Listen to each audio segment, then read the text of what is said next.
What should we do if we have a bad fit client that we're closed only to really beat our sales numbers? So we've got this client, they're not an ideal fit. Sales guy had to hit our numbers, and for whatever reason, we move forward with it. What do we do? Thank you for letting me take that question, Jason. That's a great one as well. I when we were talking about this the other day, I mean, I think I've not worked for an organization that you don't have some customers that don't fit. And I think particularly with startups, there's always going to be the push from investors, from the founders of the business about growth. And at the beginning, if we're honest, we're not actually sure what our ideal customers are probably. So I think you're always going to get that challenge. So don't, if you've got bad fit customers, don't think you're in isolation. I think everybody's got, and I use, when I say bad fit, put brackets around it, inverted commas.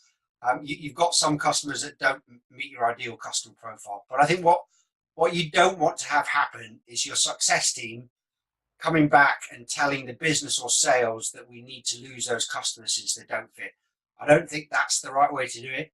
What you need to do is get your success team to identify what the problem is that these customers are causing for us, and how do we articulate back to our sales team and our exec team the business impact that it's having, and then start that conversation with sales, with CS, with the exec team about what do we need to do. And one of those outcomes may be that we need to churn the customers. Maybe we need to talk about exit. It might be that we need to adjust something, or it might be that something is fundamentally wrong, that we need to change the product. So you need to have those internal conversations. I think, how do we stop bad fit customers? And again, bad fit with inverted quotes around it. Get your success team and your sales team and marketing to talk about what your good fit customers look like. And I'd never encourage to have a single one good fit customer, but have a range, from okay fit to great fit. So what does that range look like? What's the scope of those, and how do we target those better?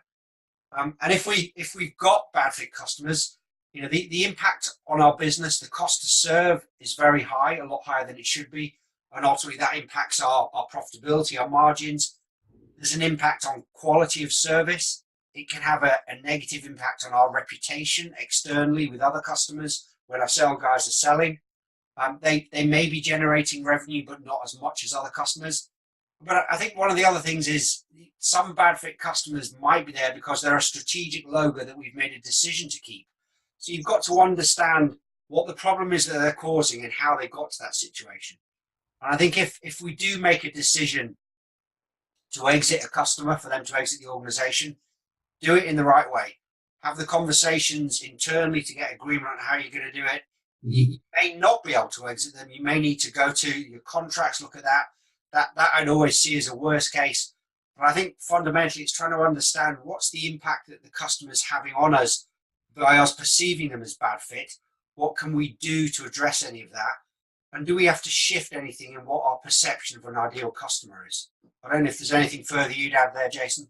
No, I think you really covered it. I mean, it's never the ideal situation. You get them there. But one of the things we did talk about is, over time, many organizations will have like sunset certain versions of their product or entire products altogether, and will no longer support some of these. Sometimes that is the right discussion to have a proactive discussion out with your customer to advise them and say, here's the direction we're going. And if it's not a fit with your business, how do we do this with enough notice in the transition period to get you off successfully, such that you would still refer others to us, and that you were so satisfied with this relationship that you might come back in the future if your needs change or if our product changes. That I think is such a key thing, and it's part of your churn process as well. Is you want to maintain that relationship. Don't burn bridges. If we can identify what the issues are, what the outcomes are not being delivered, and we can fix it in the future, the customers could well come back. Oh, and a lot of times the employees of one company today have moved on somewhere else. And absolutely, it's a small world.